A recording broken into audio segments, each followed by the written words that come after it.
Great and loving God, may the words of my mouth and the meditations of my heart be acceptable unto you, my God, my strength, and my Redeemer. Amen. So, early in his ministry, Jesus concentrated on helping his Jewish sisters and brothers. They were under the thumb of the Roman oppressor. So, it's understandable. It's understandable that Jesus and his friends, his followers, reached out to their fellow Jews.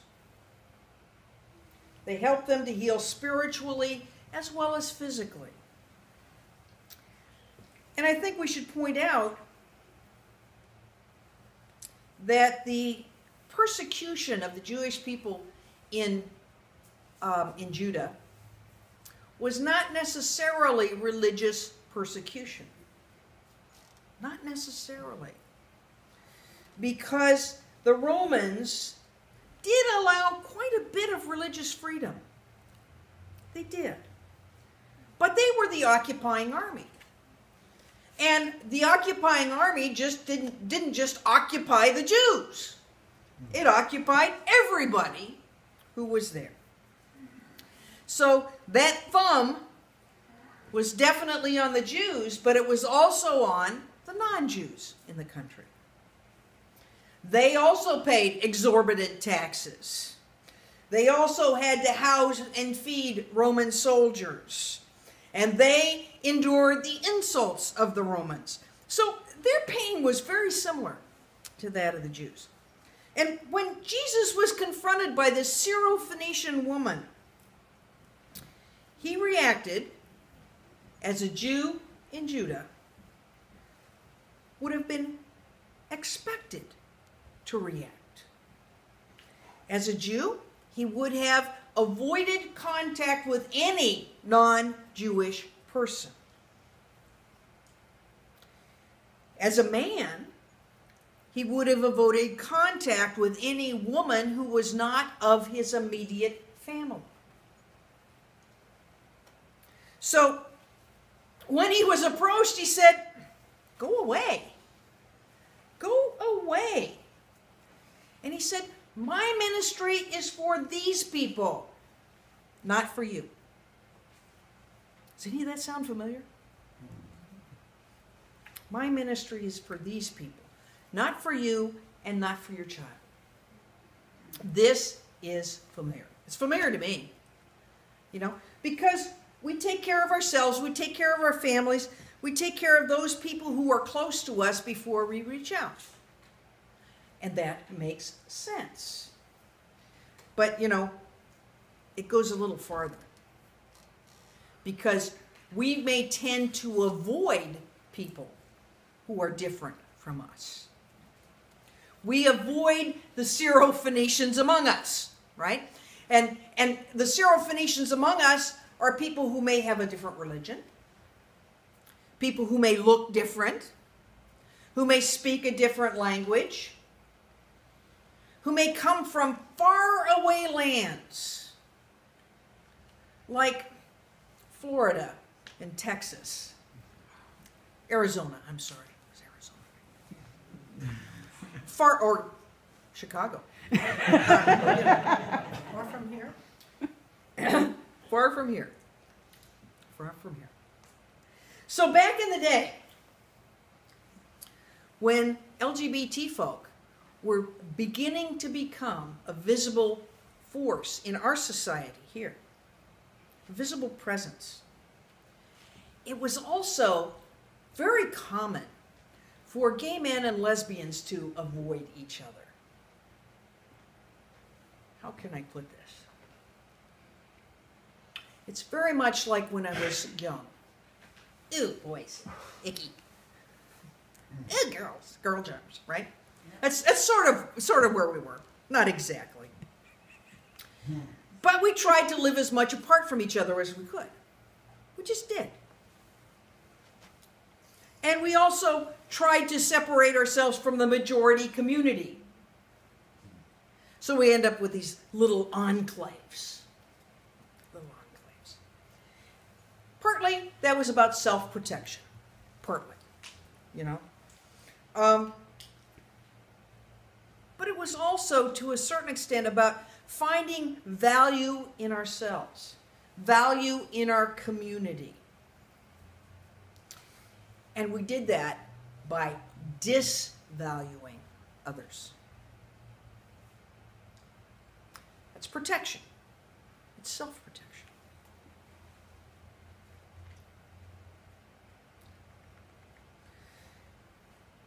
I think we're a little better than that in that area today. I think we've grown out of that to a certain extent. But you know, no matter what, every one of us tends to separate ourselves from those who we perceive to be different. You know, that may be tribal behavior that is ingrained in our genes, you know, or it may just be how we were raised. I don't know. But we do it. We do it. You know, maybe it's not as much about separation so that we can celebrate our differences. Maybe it's about separation to protect our fears and our prejudices. Because you know what? If I don't know you, I can think anything I want about you. When's the last time you just chatted with somebody in the bus stop or in the grocery line? I find myself doing it all the time. People who don't look like me. Yeah. But when you chatted with that person, did that person look like you? Sound like you? Last time I did, they had a Wisconsin accent. They said "a" in things. Or when you chatted with that person, was it like looking in a mirror? Was it like listening to a tape recording of yourself? And if it was that, maybe it's time to make a little effort, you know? Maybe it's time to look for a Syro-Phoenician woman or a Syro-Phoenician man. Someone who is truly different in some way. And just reach out. You know, it doesn't take much. Just, hi, how are you? You know, gee, I see you're buying Coca-Cola. I'm buying Pepsi. You know. And start a fist fight in the aisle. You know? But here's the question. What would it take for that to happen? What does it take? For Jesus, it took the Syro-Phoenician woman. You know, she challenged him. She challenged him. She stood up and she said, wait a minute, you're pushing me and my child away. You called us dogs. We're not dogs, we're people. Wait a minute, she said. Wait a minute, we're people too. We are the created of God. We deserve the attention of God. Therefore, we also deserve the attention of God's child. That got his attention. You know, in my head, I see pictures. No, I'm not crazy. Well, but I see pictures, right? And the picture I see is Jesus going, huh. Or maybe, wow. It got his attention.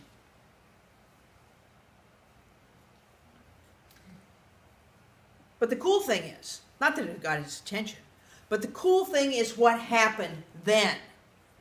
Then, what happened next? First, Jesus healed the child. You know, that's kind of a given. We go, oh yeah, Jesus healed that one, and then Jesus healed that one. You know, it's just what Jesus did, right? But after that, he made the point to us, to his followers there, but to us, that everyone, even Syro-Phoenicians, deserve to be treated like people. And Jesus expanded his ministry. And if you read the book of Mark, you'll see that immediately he's not just talking in the synagogues. He's not just talking in the marketplaces to Jewish people. He's talking to everyone. And he's traveling more broadly. His major focus was still on the Jews, because that's where he started. That's where his base was. But the ministry expanded. Now, you may remember the story of the woman at the well. Remember that one?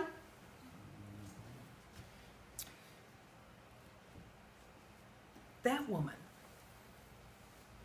was not Jewish.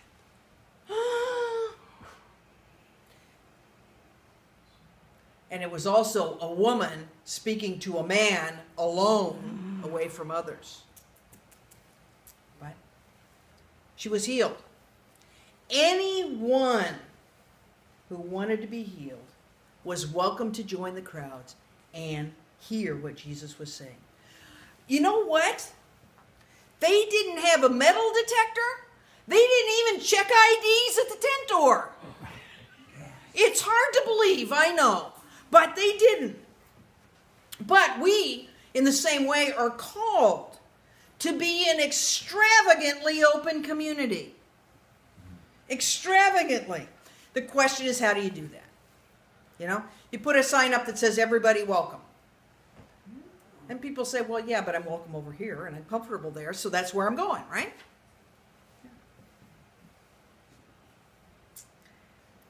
You know, maybe it's about just striking up that conversation at the checkout counter, or at the LGBT center, or somewhere else where you happen to hang out, and talk to people. Talk to people. This is hard for you, I know. But you may want to talk to someone who's sitting next to you at church. And you may even do, as I've noticed a couple of people have done this week, is sit in a different spot. I know. Sit in a different spot next to somebody that maybe you haven't really chatted with before, and actually have a conversation. And it may be as simple a conversation as, oh, I don't think we've talked before. My name's Wendy. What's your name? It's true. Well, hello, Jim. It's very nice to meet you. I don't know what I'd say to Jim. Something about he's taller than I am or something, you know? Or where do you come from? Or why are you here today? Or, Love you know. your socks. Yeah, but I always like Jim's socks. Yes. You know? But I'm talking about more than a smile and a handshake. More than you're really welcome here, go sit in the corner. Right? Try to understand. Share something of yourself. What does it mean to live with different abilities? What does it mean to be an immigrant? Whether an international immigrant or just an immigrant from somewhere else into this community. What does it mean? What does it mean to move from Madison to Milwaukee? Huh? What does it mean to live in Green Bay? Sorry. Okay. You know. An immigrant is not necessarily an international immigrant. It could be an immigrant from within this country. Or from another country like, say, Illinois. You know, those people are so different. Anyway, try to understand. Try to understand what it means to work with your hands. Or to be a person who works solely with computers. Or you know, pick something. To fly an airplane. You know? To work in a nursing home. What does it mean? How does it make you feel? You know, try to understand. Try to understand what it feels like to be without a job with no prospects. Try to understand. Try to understand what it means to be ignored in the store because for some reason you are perceived to be undeserving of service. You're a young person wearing young people clothes. That means holes in the knees and, that stuff. Well, obviously you can't afford it, so we want you out. What does it feel like? Just try to understand. You'll never be in that person's shoes, but try to understand. Because even though we will never, ever, ever achieve a true and full understanding of another person, because we can never be that person, we can try. And we can keep trying. And then we can try and keep trying to change our behaviors. Our behaviors towards other people. Especially when those other people don't look like us, don't act like us, don't speak like us. Right? Jesus was challenged. He was challenged. And it took somebody to stand up to him and challenge him.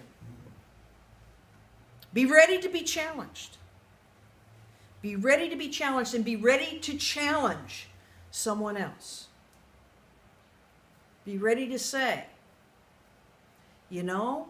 when you speak that way of immigrants, when you speak that way of people of a different faith, when you speak that way of people who are differently gendered, right? When you speak that way, you hurt me too. You hurt me too. Be ready to challenge. Be ready. Because it's time. It's time for each and every single one of us to follow Jesus' example. Even though we can't do it perfectly. Even though we can't do it completely. Even though most of us aren't willing to do even a little bit of it. It's time. It's time. It's time. Amen?